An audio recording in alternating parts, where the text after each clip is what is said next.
O ex-presidente Jair Bolsonaro prestou depoimento na última quarta-feira por cerca de 3 horas na sede da Polícia Federal em Brasília. Durante o período em que ficou frente a frente com os delegados responsáveis pelo caso, Bolsonaro foi questionado sobre os kits de joias recebidos do governo da Arábia Saudita em visita oficial ao país durante seu mandato. O inquérito da PF apura se o ex-presidente cometeu um crime de peculato ao tentar ficar com as joias, em especial um conjunto avaliado em 16 milhões de reais, que foi retido pela Receita Federal em outubro de 2021. Sobre esse assunto, nós conversamos agora com Eugênio Aragão, que é advogado e que foi ministro da Justiça e também é professor titular de Direito Institucional na Universidade Internacional, aliás, da Universidade de Brasília. Professor Eugênio Aragão, tudo bem? Prazer recebê-lo aqui no Revista Brasil TVT. Seja bem-vindo. Bom dia, né? Bom dia ainda a vocês. Para mim é uma grande satisfação poder colaborar com vocês. Professor Eugênio Aragão, essa semana ficou muito a imprensa toda, as mídias todas noticiaram este depoimento do ex-presidente Jair Bolsonaro à Polícia Federal. O que chama atenção sobre, especificamente, as joias, as famosas joias recebidas da Arábia Saudita. A minha pergunta, professor, o que o ex-presidente Jair Bolsonaro, o que isso pode implicar no futuro para o ex-presidente Jair Bolsonaro? Por exemplo, ele pode ficar de fato inelegível? Olha, claro, se for condenado com trânsito em julgado, né, uma das consequências é a perda dos direitos políticos, né? Mas isso é um longo caminho, isso não é uma coisa que acontece de um dia para o outro. Uma ação penal tem um contraditório complexo. Aqui nós temos um fato que me parece que é notório, né, que ele realmente ficou com as joias e só entregou depois de instado pelo Tribunal de Contas da União de entregar. Isso é fato. Portanto, houve sim uma apropriação dessas joias pelo presidente da República. Se isso foi feito de forma intencional, se foi feito por, vamos dizer, por descaso, esqueci de entregar, né? Isso ainda, vamos dizer, demanda algum tipo de investigação para saber qual era o móvel subjetivo dele ao reter essas joias, mas tudo indica realmente de que ele queria se apropriar das joias, né? Isso, talvez até por uma má compreensão da lei, ele pode até dizer ali, fazendo o papel de advogado-diabo, né? Ele pode até ali dizer que isso aqui foi erro de proibição, mas não é crível que o presidente da República, não é isso? Que é quem nomeia, inclusive, a Comissão de Ética Pública, né? Que ele não saiba o que ele pode reter, o que ele não pode reter de presentes recebidos de autoridades estrangeiras, né? Isso me parece muito, muito óbvio para ele dizer, eu não sabia que eu não podia reter. É um relógio Rolex cravado com diamantes, né? Que custa sei lá quantos milhares, dezenas de milhares de reais. E sobretudo, professor, a tentativa de integrantes do governo dele à época de tentar liberar esses presentes que foram retidos na alfândega. Isso não é normal, não é comum.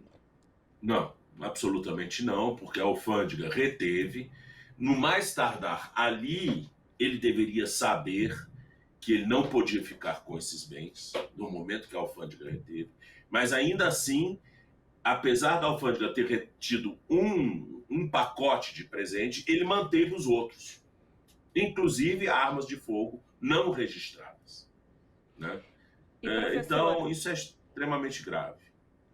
E, professor, aproveitando que a gente está falando sobre processos em que Jair Bolsonaro é alvo, vamos relembrar os 16 processos em que ele é alvo no âmbito do TSE, né? Durante o processo das eleições, houve bastante denúncia, vários partidos, várias coligações entraram com pedidos de processo e os processos estão sendo encaminhados. E aí eu gostaria de ouvir o senhor sobre a possibilidade desses processos também tornarem Jair Bolsonaro inelegível nesse sentido, ou se algum deles, inclusive, poderiam levar à prisão de Jair Bolsonaro, por exemplo.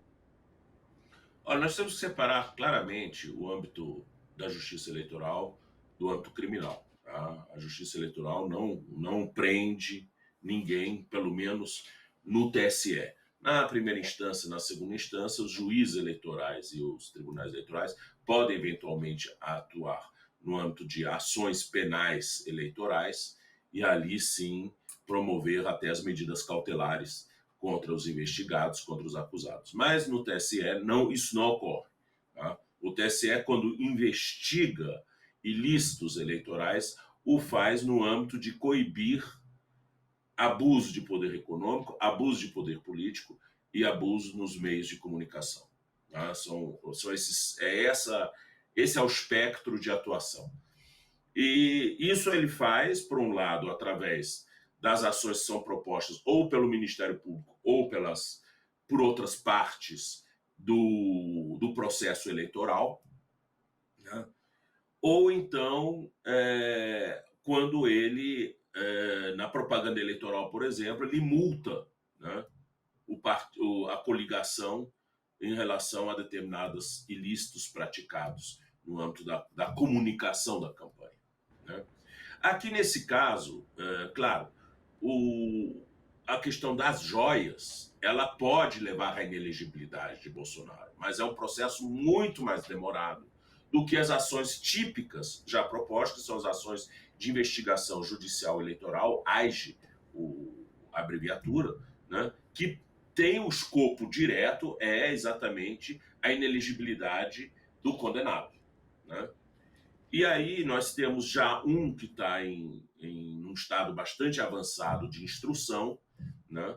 Que é o caso daquela palestra que ele fez para os embaixadores, atacando a urna eleitoral, atacando a idoneidade da justiça eleitoral brasileira perante autoridades estrangeiras, né?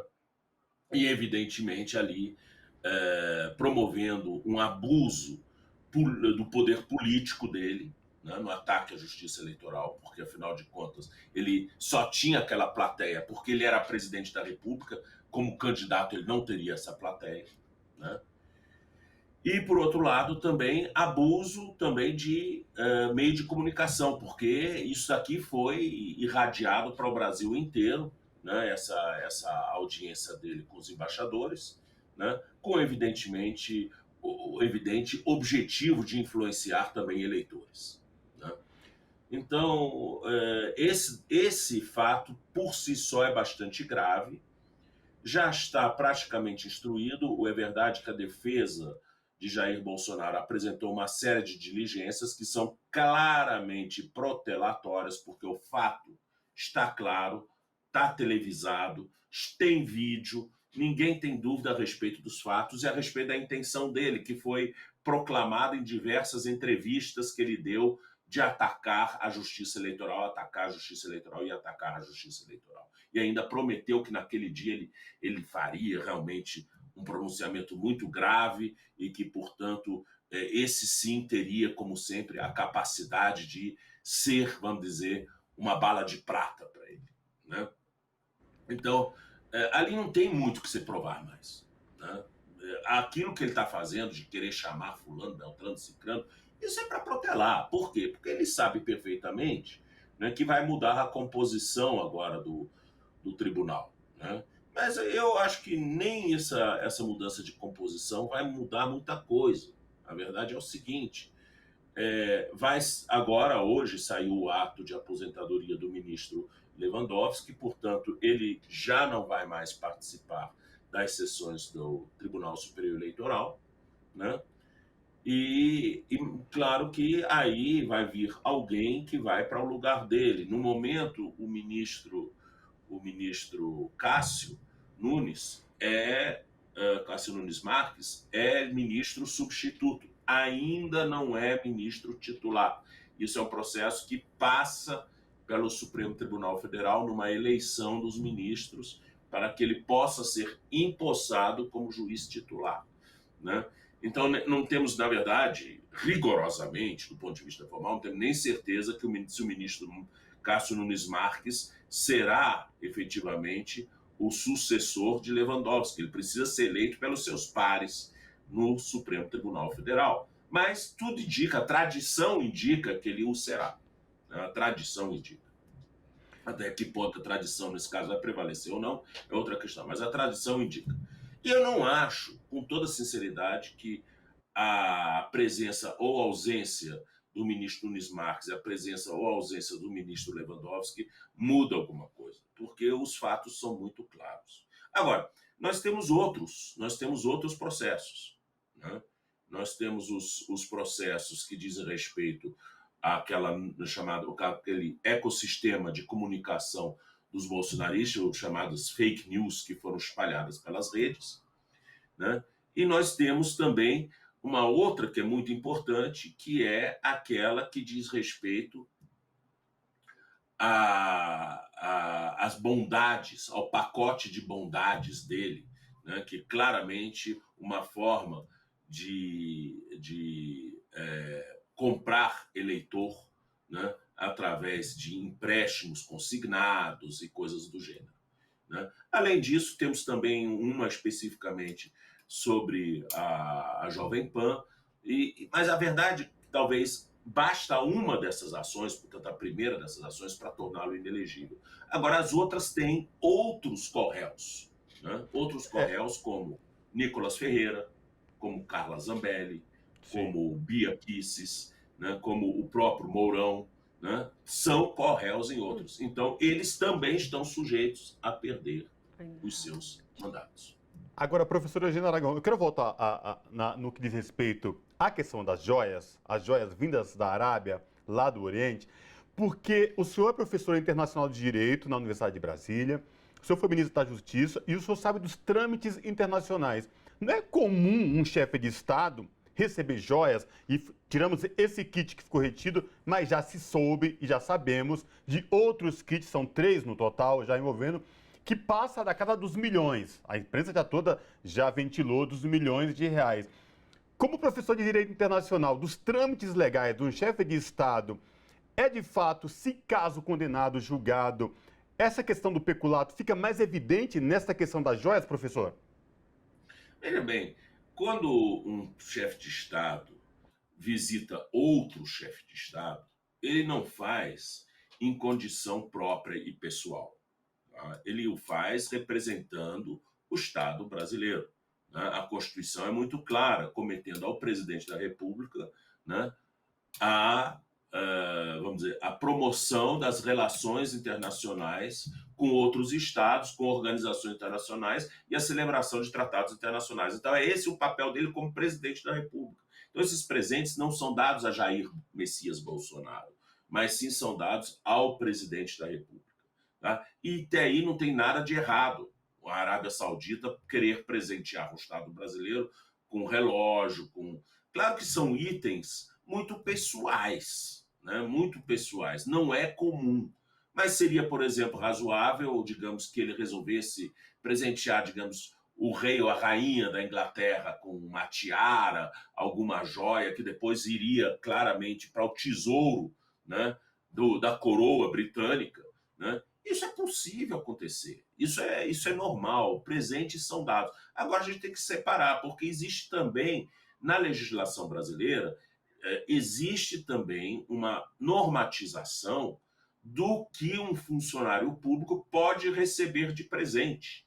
E só pode receber aqueles presentes que não têm valor econômico, ou que o valor econômico é irrisório. Tá? Só isso que um funcionário pode receber. Além disso, o funcionário está vedado a receber pessoalmente presentes. Tá? Então, isso daí... E, sobretudo, professor, quando esses documentos são recebidos como chefe de Estado, mas que deixaram um pequeno detalhe, documentar o recebimento desses presentes, o que parece que não aconteceu no ato quando recebeu, e aí essa joia, um dos kits retidos na Receita, fica evidente essa questão especificamente, né? Segundo ele teria declarado à Polícia Federal, ele teria retido mais de 700 peças de presentes de autoridades estrangeiras, né? Isso, evidentemente, vamos dizer, a Secretaria-Geral da Presidência da República, que cuida, vamos dizer, da economia interna do Palácio do Planalto, vai ter que olhar com, vamos dizer, com granum salis, né? Ou seja, com muito cuidado, para ver realmente o que pode ser apropriado por ele ou não, né?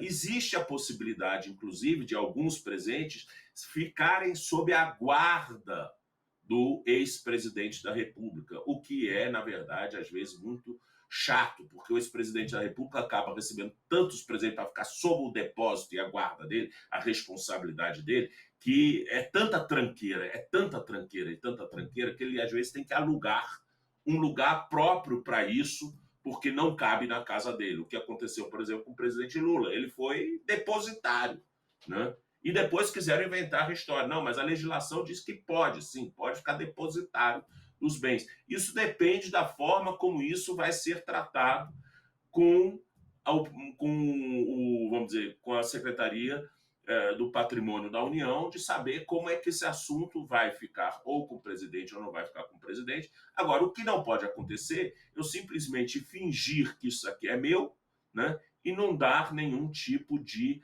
aviso. E na hora que a Receita Federal apreende, ainda dizer, não, eu quero isso aqui para mim, né? Isso que não pode. Professor, a gente tem um minutinho final e eu gostaria de ouvi-lo nesse minutinho final sobre o caso que envolve Anderson Torres. Se o senhor puder analisar se o caso que envolve Anderson Torres e aquela minuta, que até hoje não está bem explicada, se esse processo também pode, por um acaso, levar à inegibilidade de Jair Bolsonaro. Olha, eu vou lhes dizer com toda sinceridade, eu não conheço os autos. Eu só posso realmente dar uma opinião definitiva se isso aqui envolve ou não envolve Jair Messias Bolsonaro, se a gente conhecer os autos. Mas, assim, pelo que chega de notícias, né, evidentemente o ministro da Justiça não agiria sozinho, né, numa questão tão grave como essa. Evidentemente que há algum tipo de atuação com o presidente da República. O fato dele ter sido deslocado da Presidência da República para a Secretaria de Segurança Pública, por si só é um fato grave, porque ele, enquanto ministro da Justiça, teria feito ali toda uma coordenação no dia da eleição do segundo turno, né, para fazer com que a Polícia Rodoviária Federal, né, impedisse eleitores de chegar nas urnas, né, com operações sem pé nem cabeça, sob a escusa de que estaria cuidando da segurança eleitoral, sendo que a Justiça Eleitoral não tinha pedido isso. Tá? Então, quer dizer, esse foi um ato extremamente grave. Uma pessoa que é capaz de fazer isso, depois é deslocado para a Secretaria de Segurança Pública, troca todo o pessoal da Secretaria, coloca na área de inteligência da Secretaria de Segurança Pública aquela mesma funcionária que serviu para fazer o levantamento onde o PT tinha mais votos, que foi a doutora Marília Alencar, né, coloca a doutora Marília Alencar, que é delegada da Polícia Federal, como chefe da inteligência da Secretaria de Segurança Pública, né? Ou seja, para quê? Aquela pessoa que é bolsonarista in pectore, né, com o objetivo claro de fazer coisas que não são certas para, vamos dizer, manter aquela chama do bolsonarismo revoltado, aceso, inconformado com o resultado das eleições, né? Perfeito. Isso aqui é extremamente grave. Exatamente, extremamente. A gente segue acompanhando todos esses processos e estes desenrolares nas justiças todas e tem muito ainda a ser falado. Então, conversamos com Eugênio Aragão, que é advogado, professor titular de Direito Internacional na Universidade de Brasília e ex-ministro da Justiça. Professor, muitíssimo obrigado pela sua participação com a gente hoje no Revista Brasil TVT. Muito obrigado a vocês também. Uma boa tarde. Abraço. Abraço.